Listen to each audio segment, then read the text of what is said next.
Real this time. Hello, everybody, and welcome to Let's Straight Roll. from Mexico. Straight from the streets of Mexico City. It's Let's Roleplay. No, it isn't. I don't know. I don't have the camera on, so there's no reason for. So potentially people could be like, "Wait, are you actually in Mexico for some reason?" I am not. Hello, everybody. Welcome to Let's Roleplay. I'm your host Duhad. We are starting up a new Muffins game. The name of this game is, I believe we're calling it the Infernal Pandemic. The Infernal Pandemic. Thank you. Yeah. So as you can see, we're kind of it's a bit of a rough start. You know, as usual. The first episode title card is a work in progress. I'm forgetting the name, and we're actually missing two of the players. Well, three of the players right now. Two of the players will not be in this game at all, but one of them's just going to be a little bit late. So this is going to be a kind of messy start, but we're going to just plow right into it anyway because, we're excited for this one. It's going to be fun. I'll explain more about that and why it's going to be so much fun and why it's going to actually tie into the Muffins campaign that is the central one on the channel right after we introduce our characters and players. So first of all, let me introduce Colonel DeFrog, aka Kit. Yup. And he's going to be playing Koenig Felka, who is an old Federation human warbot. Wears heavy armor, carries a big fuck-off gun, has a lot of damage and scarring to the head of the bot, and on top of the bot's head is tack-welded a golden crown. Nice.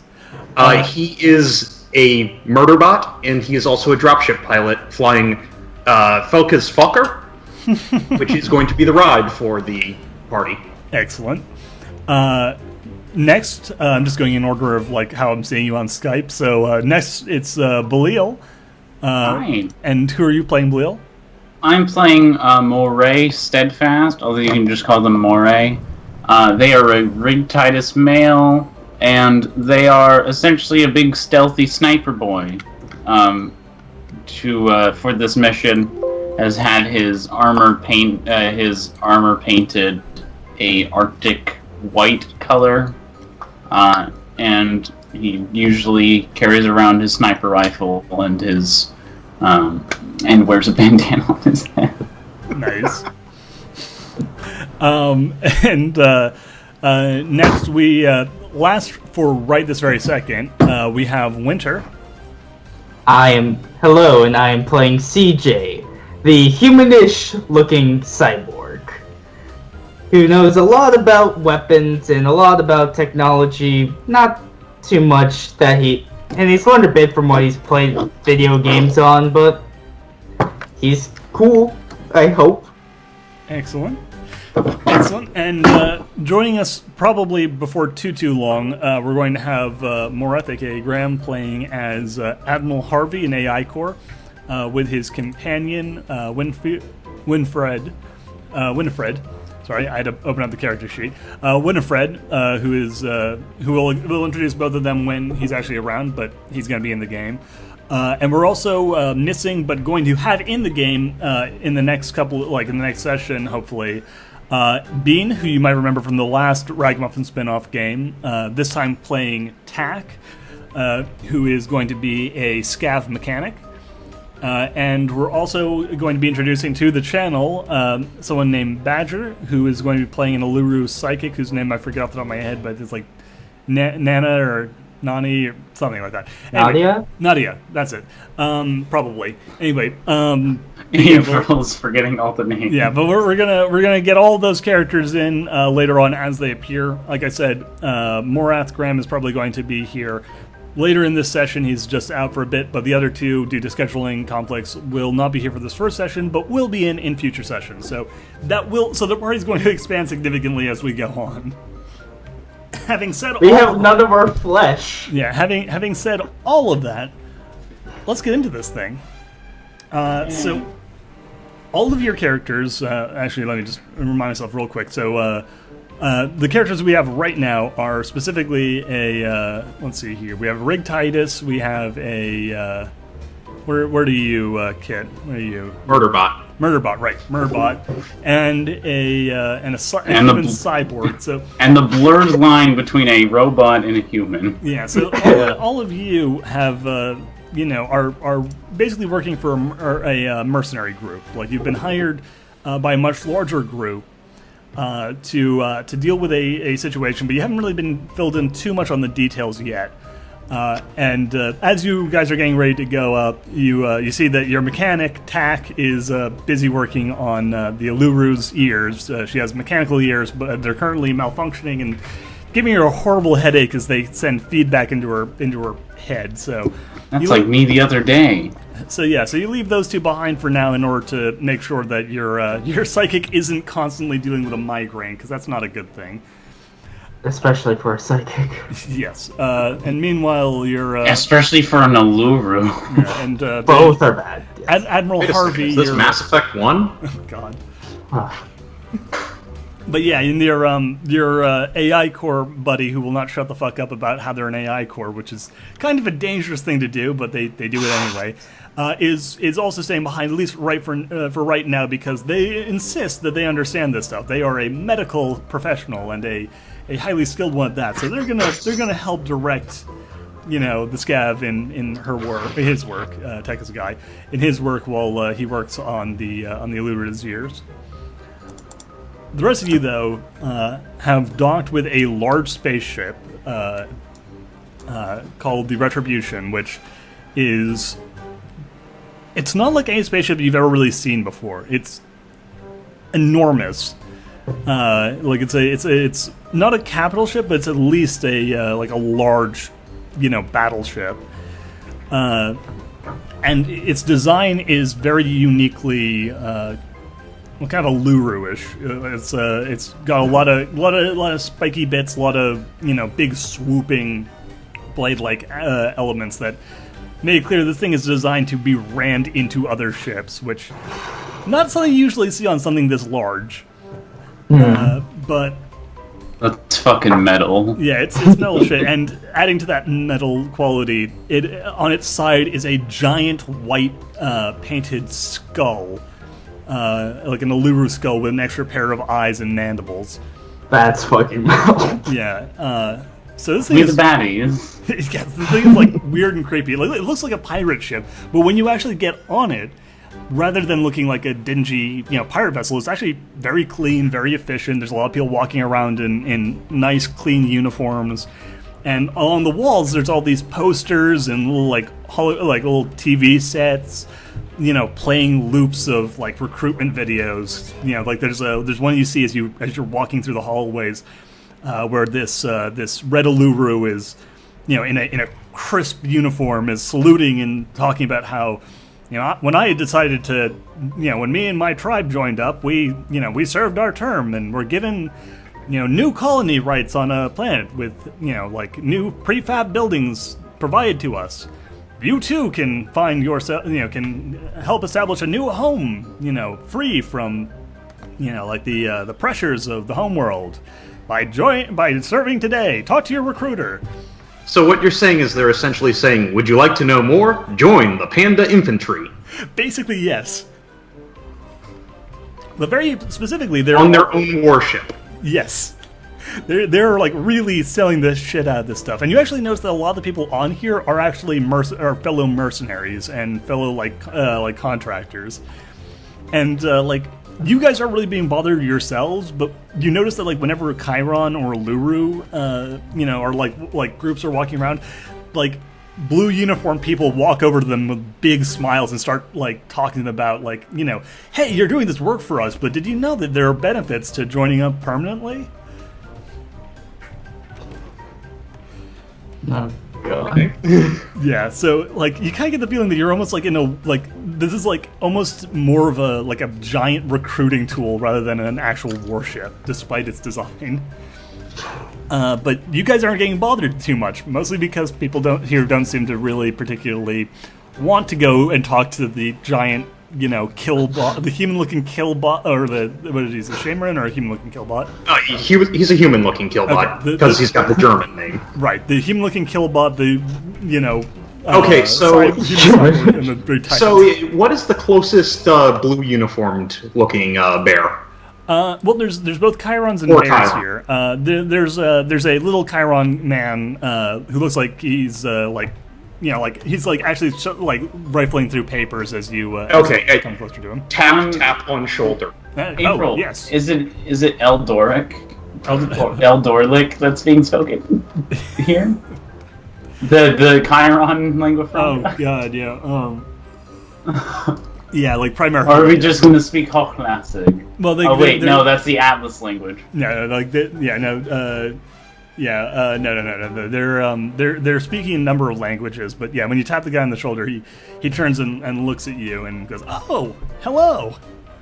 I wish to inquire. Yes. What do you want to know about?" The skull that was painted on the outside. Are they for sale in the gift shop? I have a collection.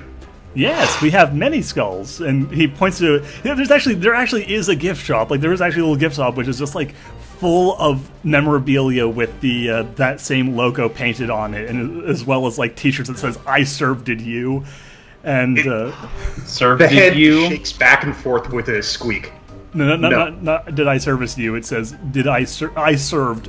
Did you ? Like a like. Oh. Yeah, I was like served. Was what I heard, and I was like, "What the fuck?" Yeah, no, they have the misspellings that someone who doesn't speak the language. No. These are very professionally done. Very good lettering. No. Koenig's head shakes with kind of a screeching sound at one of the damage points. You misunderstand. Not the design, the skulls themselves. Oh, well, those are. It's not. There's no one has that sort of skull. It's a pity. You hit him? No, pity. Oh, pity. Okay, he's like right. Well, would you be interested in taking any paperwork with you? I have some pamphlets. No. Reaches down, grabs entire stack, picks it up, starts flipping through it. It's a lot of like big smiling Alluru and like Chirons giving like thumbs up and like information about like the ability to like earn the right to own land, to like basically like both own land and have like colony prefab buildings set up in exchange for terms of service. Okay, as I continue flipping through it, I start moving faster and faster, and every time I flip over a page, it goes flying off and creating a huge mess. Yeah, the little Chiron starts running around, like grabbing the papers as they fly out, looking very obviously flustered. And after a minute or so, Conan gets to the last one and just places it on his desk. An excellent sales pitch. Well, excellent, great, thank you. If you come back here later on, I can sign you up and we can talk about benefits. Oh, thank you. The you have a little pager thing essentially. It starts beeping, letting you know that your meeting is ready. Like the person who is not recruiting you, but who's hired you, is ready to see you in his office. Oh, good. Actual profit. Excuse us.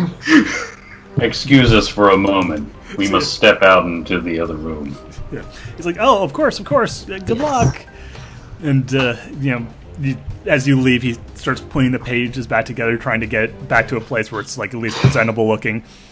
As you and then you walk into the next room, and it's actually like you basically go into an elevator, and it brings you up a couple of floors to like essentially not like the bridge level or anything, but like a higher level, like an area where there seems to be a lot of like offices and like business setup stuff. Mm-hmm. And you're escorted by a robot. Like it's kind of a weird looking robot. It's like a Chiron bot, but it's clearly been assembled from other pieces. And there's a distinct, let's call it a scabby element to the design.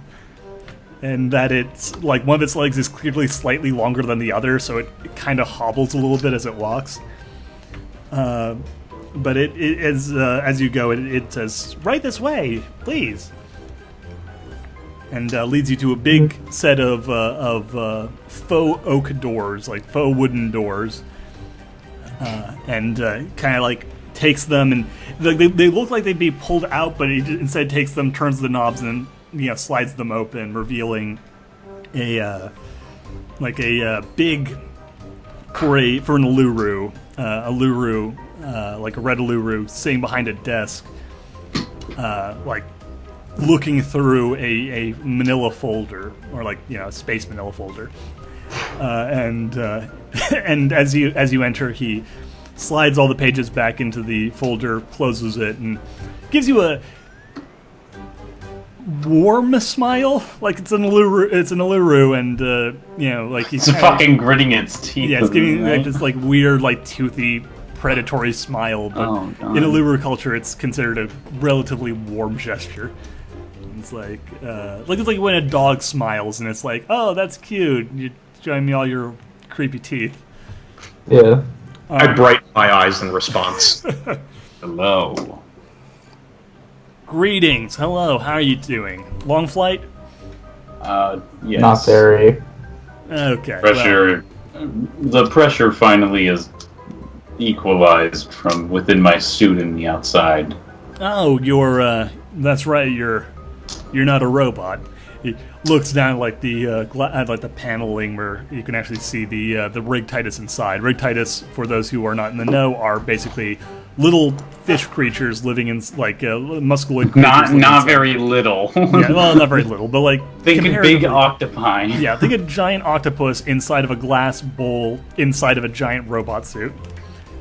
But yeah, he looks down because he's seeing like the rest of you look like machines, and all of you basically, you're team robot. Yeah. Especially since like Grant's character is also a robot. Yeah, he, like I said, we don't have our flesh. It'd be really easy. Flesh is inferior. Very. He kind of leans over his desk a little bit to get a better look at you, and he's like, I see. Is it rude to look at your? He points up at the like robotic head. Should I look at that, or should I look at you? I prefer you look at the robotic head. Right. Makes humans more comfortable that way. All right. He settles back into his chair and opens the folder again. I'm glad you arrived so promptly. The situation has changed slightly. When I originally contacted you, as you know, it was initially just to hire you on for a simple guard duty, go down, protect some of the, some of our teams on the planet. He opens, like he slides from the folder a picture of a planet taken from orbit. And it's a relatively nice looking planet. It's kind of like in character, none of you would recognize this as Earth-like, but for y'all humans playing the game, it's a very it's a very earthy-looking planet. Oceans, land masses, very green. Arctic. Like a larger than average. Like pole. Like the poles are larger than average. Like they kind of spread down to cover about a quarter of the globe on either side. But it's like the parts that are still green are.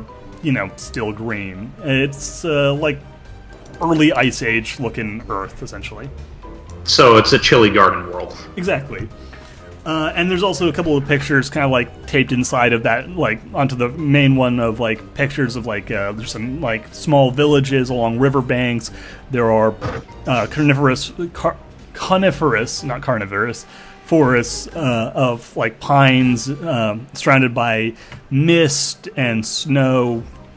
It looks nice, maybe a bit chilly and not exactly like a paradise world or anything, but nice. What is cold? We are metal. I do not feel cold. Well, I mean, technically you'd probably have issues with that, considering thermal capacity of metal and then it butting up against your human flesh. Yeah, it's probably not great. It's an uncomfortable feeling. It's not. It's not cold, but it's uncomfortable. It occasionally causes you to have to turn off your pain receptors because it's so chilly.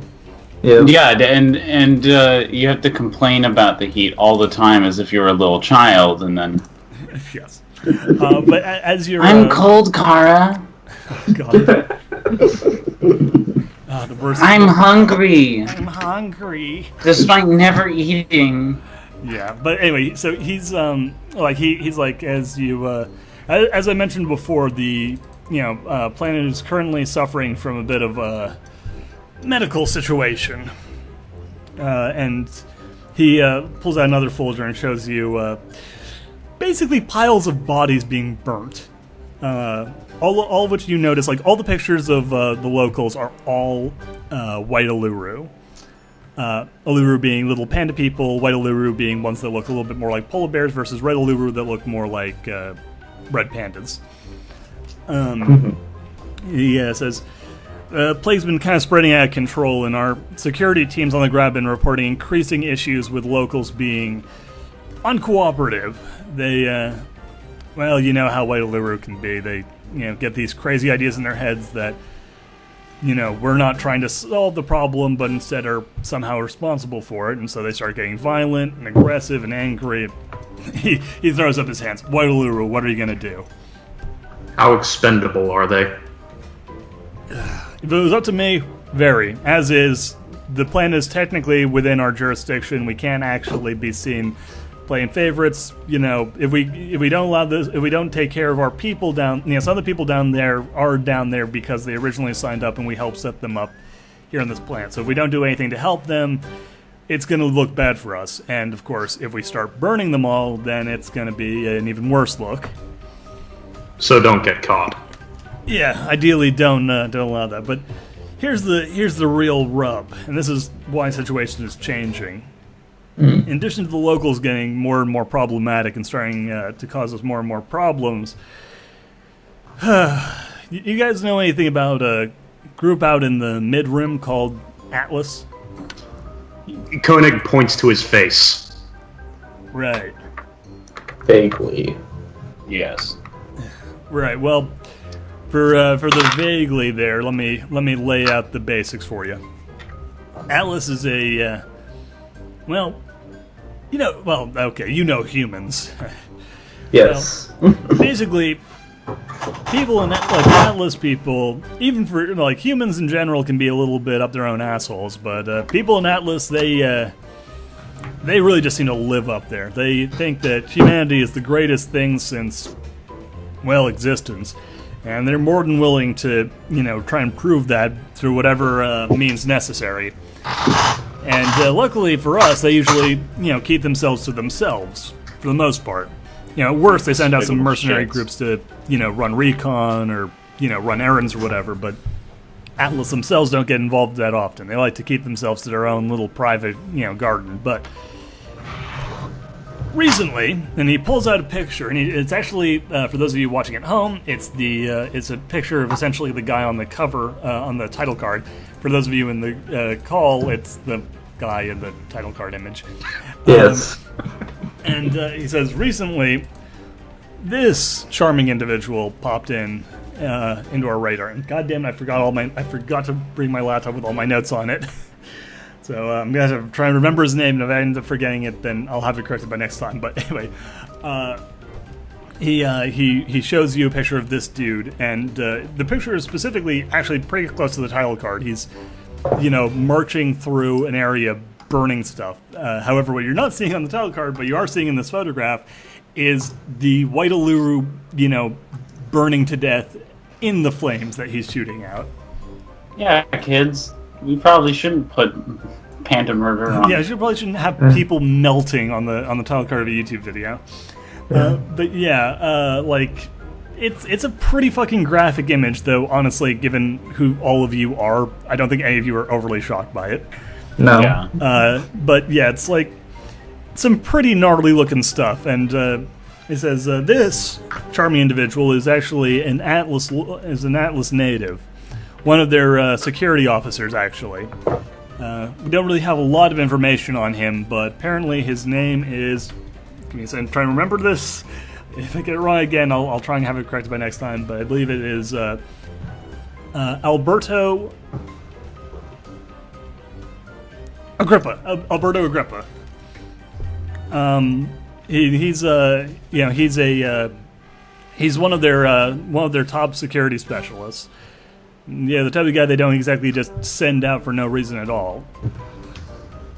Also, he pulls out another folder and shows you a group of people who are dressed kind of like Alberto Agrippa here, But rather than purple and brown uniforms, their uniforms are basically black and brown.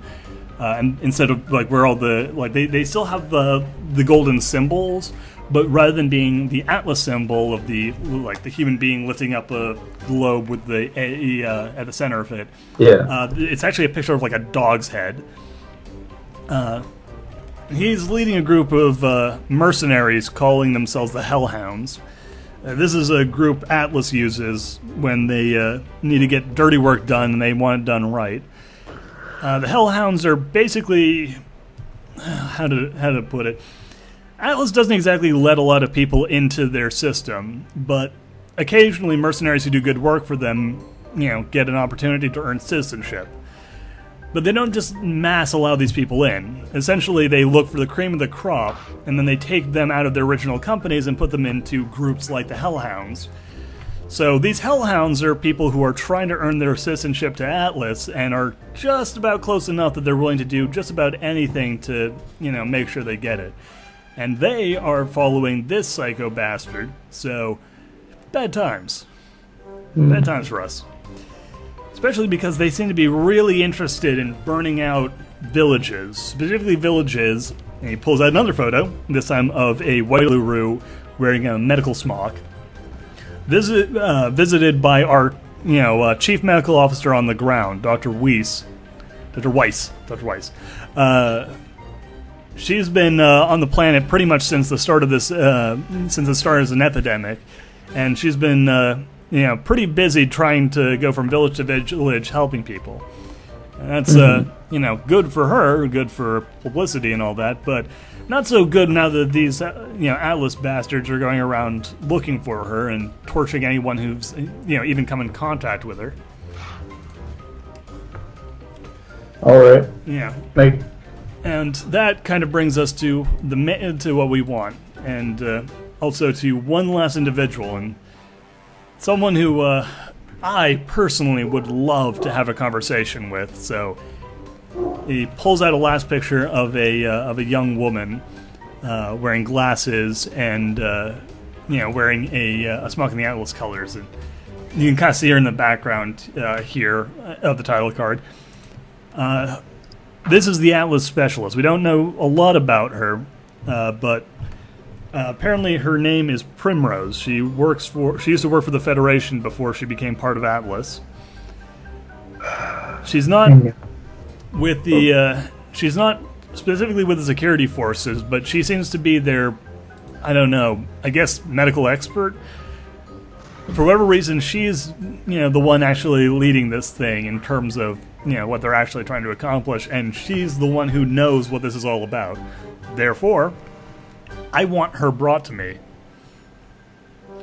And I want Dr. Weiss protected.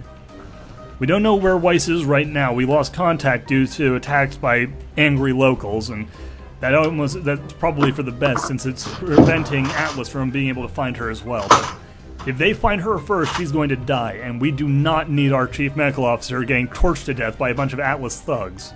So, your mission is to go down there, take care of Atlas, retrieve Dr. Weiss, and, if at all possible, get this Primrose woman back to us so we can interrogate her. Should we assassinate this, what's his name? Alberto Agrippa. It's Alberto. If you can kill Agrippa, then do it. The man's a danger to everyone on that planet. Could we get a little bit of a bonus if that was the case? If you bring me his head, I'll pay you a bonus. You bring me Primrose alive, I'll give you an even bigger bonus. How's that sound? All right. What is your priority on the objectives? Protect Weiss. Protect our if our doctor comes out of this alive, that's my primary concern. Secondary is to make sure Atlas is taken care of, because if they keep running amok, it's going to only enrage the locals further. Finally, tertiary objectives, basically just if you can make sure, if you can do them, great. If you can't, I won't hold it against you. Kill Alberto Agrippa and take Dr. Primrose here back with you alive. Alright. Will do. He is only a man. He can be killed. I guarantee you that's true, but don't underestimate him. Both him and the Hellhounds are dangerous. Also, he finally takes the last paper out of his thing and slides it to you. You should be aware that the locals, they started organizing, becoming a bit more of a problem for us. There's a photograph of a couple of like white Aluru with red face paint on, holding spears and like guns. They're calling themselves the Bloodied Paw. And they started organizing to attack anyone, our people, Atlas, anyone who isn't a local. Well, I hope we don't have to come in conflict with them anytime soon, but, Try and keep, if you can, try and keep conflict with them to a minimum. It's better for PR, but if you're attacked, these guys here, they're going to be a problem. Regular civilians are probably going to be less dangerous, at least as long as, you don't do anything to piss them off too much. But, well, White Aluru, if you get them angry, they're going to, rile up like a hornet's nest. All right. Very well. I assume that if we do get into a conflict with this Bloodied Paw group, to make sure to eliminate the entire group so no bad PR comes of it. Exactly. And if you can, he, kind of points to the picture of Alberto Agrippa and says, if you happen to have any flame weapons, burning bodies is actually going to make it look like Atlas work, and we can spin Atlas work. We look at each other. Yeah. The lights brighten in Koenig's head. I think I know where we can get some. Excellent. If you need anything else, make sure to talk to, we have people on the ground you'll be able to contact when you arrive. However, once you're out in the field, there's not going to be much we can do to help you. The planet's large and the locals, as I said, are restless. We show up in too much force, it's going to be a problem. So once you're out of base camp, there'll be a few medical stations you can visit to get resupplied, but aside from that, you're on your own. All right. Will do. We got this. Yeah, he makes a note on the planet showing you where you should go, first to, get an up-to-date sit-rep from the ground forces, and then says, all right, I'm trusting you on this one. We'll, if you're into any problems, we'll do what we can with a second team, but like I said, this is a delicate situation, and we can't afford to just send down too many boots. So, really relying on you on this one. All right. Koenig, it turns as if to walk away, then turns back. You wouldn't happen to be able to spare any barrels of fuel and jellying agents, would you? Oh yeah, we have plenty. Don't worry about that. He says, excellent. Yeah, Perfect. Load that up. If you end up having any problems, use it to cover yourselves. All right. Well, we'll see you later. All right. We'll see you when the job is done. He gives you a little salute. Is that? I'm okay. My camera's not on, so you can't actually see it. But I was doing the U.S. military salute, but it's actually more like a fist pound, like a fist bump, like chest thing. Yeah. As you leave, you walk past the little Chiron guy who's finally finished putting all of his papers back together. And as you start passing, he's like, "Oh, come on, meeting went well." Can I pat him on the back as we walk past? Yes. Knock all the papers out of his hands again. Okay. Yes, you can. And you. So yeah, he staggers, bumps his table, pages all flopped down. He's like, "Oh." He scurries out around and starts picking them up again. Good luck. CJ picks up a few of the pieces of paper and shoves them in his pocket. More Tinder. Wow. When the Yeah, as you go, he sees you taking the paper. He's like, "Oh, good, yes, please read them. There's lots of good information, plenty of opportunity." Okay, you're going. Bye. Sure are assholes, aren't they? You're laughing at your own species. God. Also, hello, Graham. Speaking of AI core. Yeah, speaking. Even though you didn't actually bring it up at any point, but bring it up in this conversation. But it's fine. Yeah. So as you're walking back towards the back towards the ship, you see Admiral Harvey and his companion in daring do, Winfred. Coming up. Winifred, coming up to greet you. Hello. How are things? We just got briefed about a thing. Yeah. We've been given the mission. Our quest has been updated, yes. Alright. Our protected doctor, stop Atlas, snatch and grab on a high-value target. I'll explain more detail during the break, which is coming up soon, so... And assassinate someone. Alright, sounds like business as usual, then. Yes. I'll go warm up the fucker, or you guys get any extra equipment we need, and get lots of that fuel. You got it. We have the same idea. Yeah, he does a motion to say between us, but yeah. Yeah, you go and meet with the requisitions officer, who's a big Chiron lady. Chirons being bug people. Chiron males are little. Chiron females are big. This one is a Chiron lady in a similar blue suit, but hers is far less pressed and clean and neat as the recruitment officers. Yeah. And as you go to get the fuel barrels from her, she basically types in a little thing asking for your clearance number, and then it gets shot back down from your employer's desk. It's like, all right, well, here you go. Just be careful. This stuff burns. All right. One happened to have a lighter as well. She looks at you like, you don't have a lighter? I'm going to open up my med kit and pull out the cauterization tool. Okay, we have it covered. Well, you go to the gift shop. There's a whole bunch of lighters you can get there. Okay. Do you want to get some from the gift shop? Yes.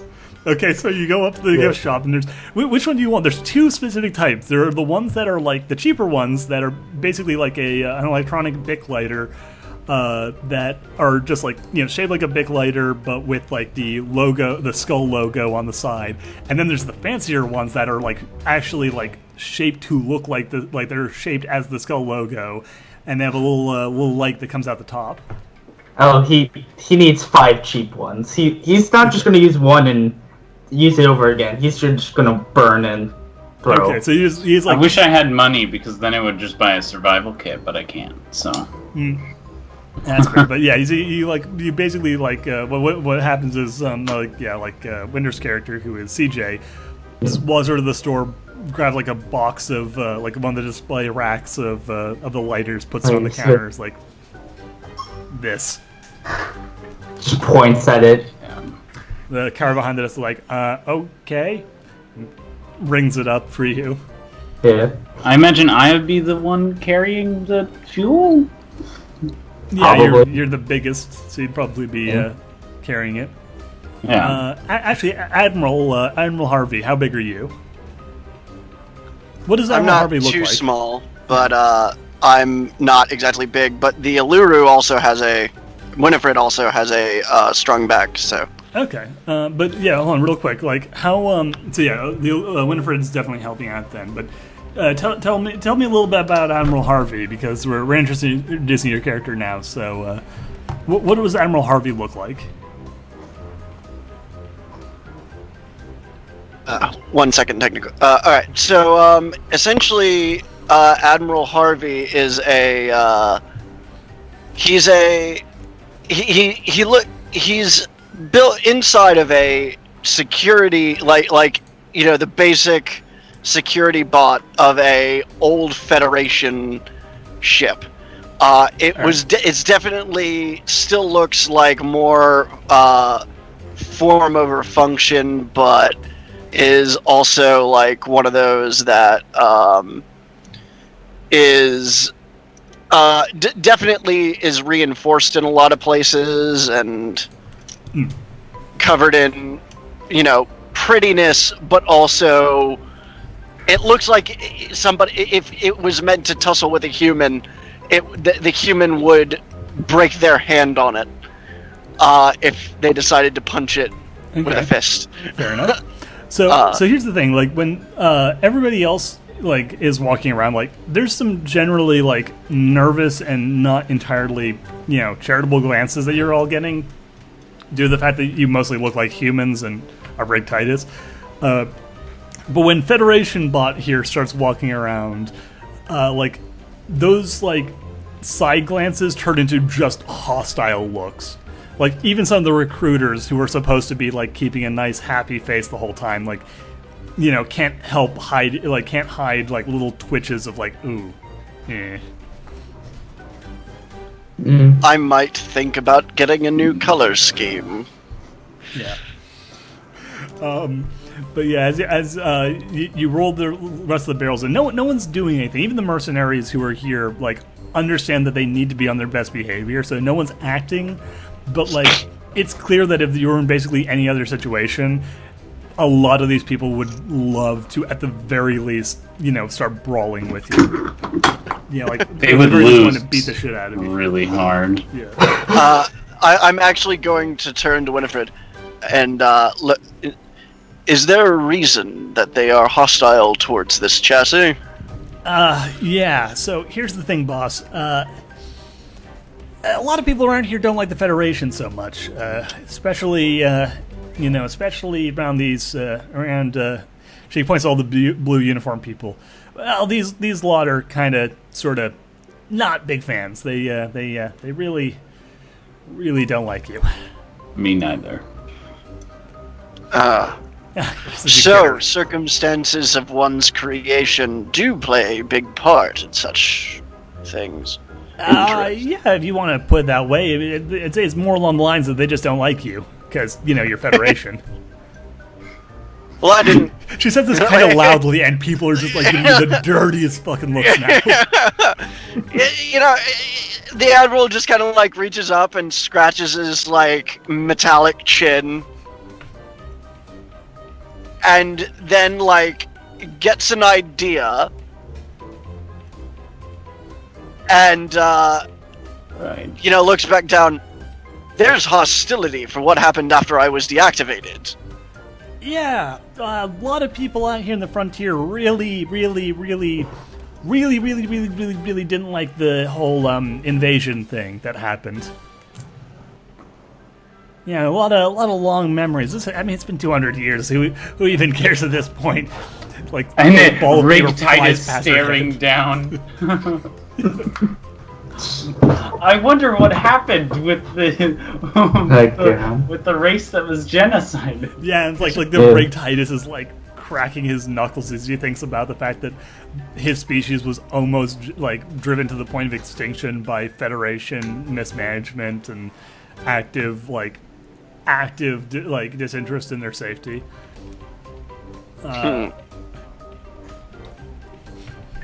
It's like, I get so just so that like the party is aware, Harvey was asleep for like during the whole fall and invasion of it. He does not know that there was outward hostility towards what he thought was an unpopulated area of space. Yeah. Well, you would have known. Just like a brass hat to go ahead and sleep while the grunts are doing the real work. Here's the thing. What you would have known about it is essentially, like your knowledge of the frontier from before the invasion would have essentially been, it was semi-populated, but mostly by primitive species that barely had like any sort of space travel at all. Like like in fact, you probably didn't believe that anyone out here had any sort of like FTL capability, or even like basic Apollo rockets. So it was the Federation was kind of shocked when they actually ended up facing like legit resistance from spaceships. Understood. I'll familiarize myself with the histories and maybe consider an alteration to my uniform. Yeah, I think we might slop some new paint on you. That might help things go down better, especially on this planet that we're going to. But come on, we'll talk about that on the ship. I feel like some people are starting to get a little murdery out here. Yes. Oh, by the way, when we finally get to the ship, I'm going to start just one-handing fuel barrels into the ship. Okay. Yeah, so I How imagine. strong are you? Muscle 9. Oh, I have a muscle of 8. Yeah, so the two giant, the Two Ray strong Titus kiddos are going power to armor be just suit. throwing these things in. Yeah, you're like, you two are basically. CJ's there, just kind of making sure they all get in properly, Yeah, kind of arranging it. You're in the- cybernetic, and yet you're the weakest Yeah, the one. cyborg is like have putting 6 the muscle. pieces in. Yeah, you're pretty Yeah. strong, So does the. So do Yeah, I. you're the weakest. Like the thing is, you guys are comparatively really strong. Like you're lifting individually, you're lifting up these big heavy barrels with relative ease. But meanwhile, there's the other people are. Hold on, connection was lost. Network problem. What the heck? Hold on a second. I believe that there's a slight issue with the internet, so I'm going to call the end of the part right here. But just a bit of thought for those of you on YouTube. The two big power armor people are just tossing and catching these barrels, no problem. It's hilarious. But anyway, join us next time as we continue our adventure and we actually go down on the planet. See you very soon. Bye bye.